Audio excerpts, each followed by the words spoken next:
What would you make of a wild owl that appeared at the same window every night at the same hour, not in a forest, not near its nest, but at the window of a man's bedroom in a quiet village in Scotland? An owl that had never been fed, never been handled, never been given a single reason to seek out a human being, and yet came back without fail for 2 full years. And what if the man at that window was blind and alone and had stopped expecting anything from the world to find him, until one September evening, something did? This is a story about 2 creatures who had both, in different ways, been through something that left them changed.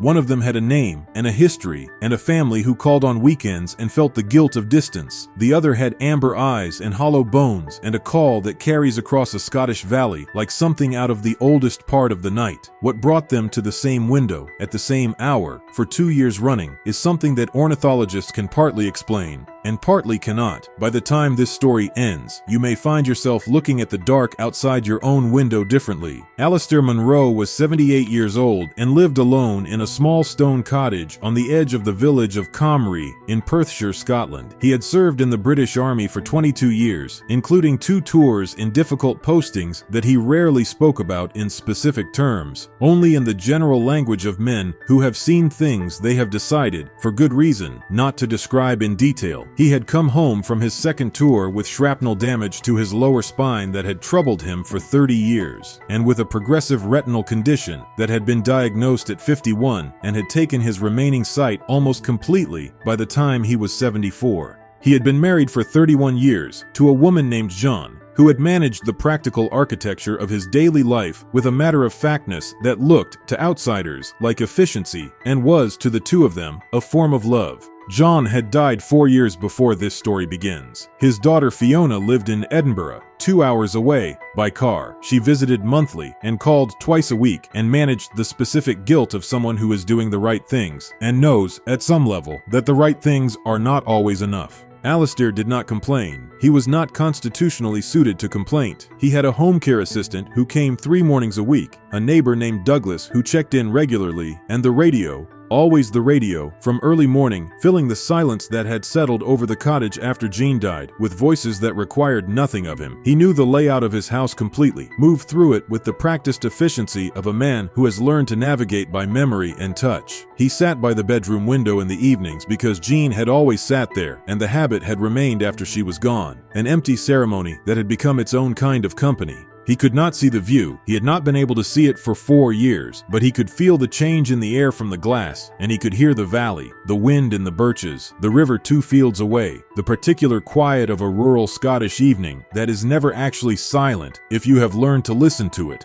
The first time the owl came, Alistair heard it before he was fully aware of what it was, a soft, settled weight landing on the stone ledge outside the window glass. Then, a moment later, a sound, not the theatrical hoot of a pantomime owl, but the real sound, which is quieter and more varied than people expect. A series of low, breathy calls, interspersed with silence, at close range. Alistair turned toward the glass instinctively, though he could see nothing. He sat very still. The owl sat very still. This went on for nearly an hour, until Alistair finally heard the soft departure, a rush of air, no impact sound, the way owls leave when they do not want to be noticed leaving. He mentioned it to Douglas the next morning, more as an observation than anything meaningful. Douglas said barn owls were not unusual in the valley. Alistair said yes, he knew that. What he did not say was that something about the proximity, the deliberate closeness of the landing, the length of the stay, had felt different from a bird passing through. The owl came back the next night, same ledge, same hour, just after 9 o'clock, when the valley had fully darkened, same low calls, same long silence, same quiet departure just before midnight, and the night after that, and the one after that.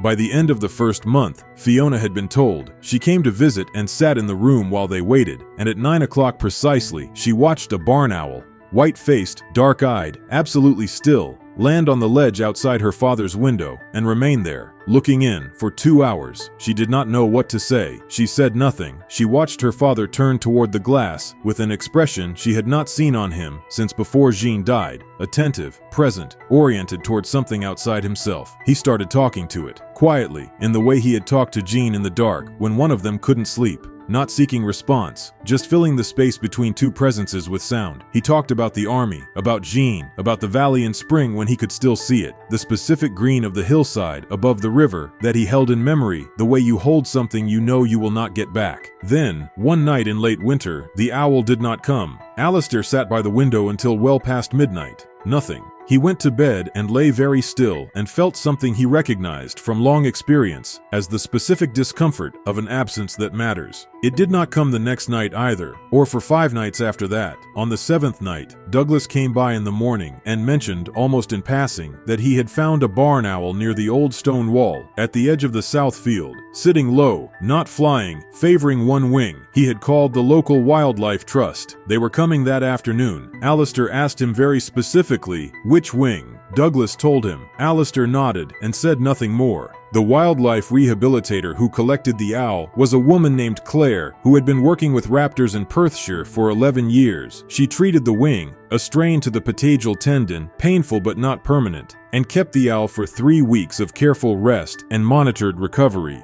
During that time, Fiona contacted her and explained the full story. The 2 years of nightly visits, the consistency, the timing, the behavior at the window. Claire listened without interrupting. Then she asked several precise questions about the cottage's position relative to surrounding farmland, the direction the window faced, and whether there were any lights visible from the ledge at night. Barn owls, she said, are highly territorial and intensely habitual. They establish precise hunting routes across their territory and follow them with extraordinary consistency, sometimes for years, returning to the same perches, the same fence posts, the same elevated positions on exactly the same schedule night after night. The ledge of Alistair's window, facing south across open farmland, would have been a natural elevated hunting perch, but that explained the first visit. Not 2 years of them, not the 2-hour stays, not the low, close calling directed at the window. Barn owls, she continued, are documented to form strong sight attachments that include the presence of specific non-threatening humans. Research has shown that barn owls habituated to a particular human at a particular location, someone who sits still, who does not move unpredictably, who generates consistent low-level sound, will incorporate that human into their sense of the territory's safety. And in some documented cases, owls have been observed directing contact calls toward habituated humans. The quieter, lower vocalizations associated with mate or roost communication.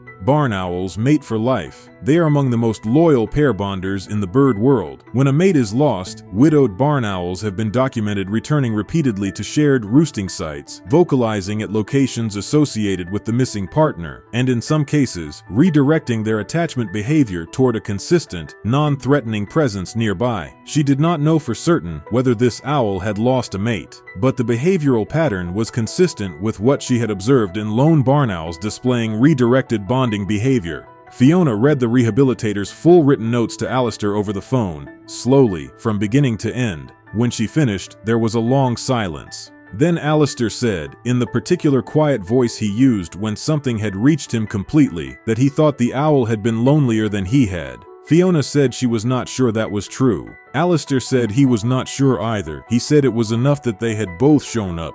The owl was released after 3 weeks, back into the same territory. Claire brought it to the south field at dusk and opened the carrier, and it flew, straight and clean, the white shape crossing the dark field without hesitation, toward the tree line above the river. That same night at 9 o'clock, Alistair heard a soft landing on the stone ledge outside his bedroom window. The owl came for another 8 months after that. Its last confirmed visit was in July, on a warm night when the window was open, and Alistair sat closer to the glass than usual, and the owl landed so near that he could hear the breath of it. The small, alive, present sound of a wild thing that had decided, for reasons science can partially explain and the rest of us can only feel, to make this particular human part of its world.